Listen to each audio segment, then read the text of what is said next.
તો આપણે આવી ગયા છે એવી જગ્યાએ પૂરી શાક ખાવા અને રોટલી ખાવા માટે કે જે જગ્યાએ તમે ધારો તો 20 રૂપિયામાં પણ પેટ ભરી શકો છો અને ધારો તો 50 રૂપિયામાં આખી પ્લેટ જે છે એ તમે જમી શકો છો, જેમાં 4 રોટી આવે, 5 પૂરી આવે, મરચા, ડુંગળી અને સૂકી ભાજીનું આખું બાઉલ આવે. તમે જુઓ 3 પ્રકારના શાક ઓપ્શન્સ હોય છે.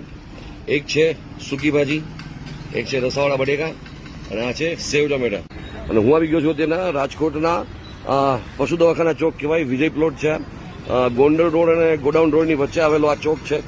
અને આ જગ્યા જે છે એ મોટાભાગે આમ તો ઇન્ડસ્ટ્રીયલ એરિયા છે અને આમ બાજુનો આખો એરિયા છે એ કમર્શિયલ દુકાનથી માંડી અને ઓટોમોબાઈલ ઇન્ડસ્ટ્રી સાથે જોડાયેલો એરિયા છે. એટલે મોટાભાગે અહીંયા વર્કર્સ હોય, દુકાનદારો હોય, દુકાનમાં કામ કરનારા લોકો હોય, એ મોટાભાગના લોકોને જ્યારે 20 થી 50 રૂપિયામાં પોતાનો ટક જે છે એ ટૂંકો કરવો છે, પેટ ભરવું છે, તો એ લોકો માટે બહુ મસ્ત જગ્યા છે ધારશક્તિ ફરસાણ. પણ હા, એટલું ખાસ નોટ કરી રાખજો કે અહીંયા પૂરી શાક ખાવા હોય તો સોમવારથી શનિવાર બપોરે 11 થી 1:30 વચ્ચે જ મળશે.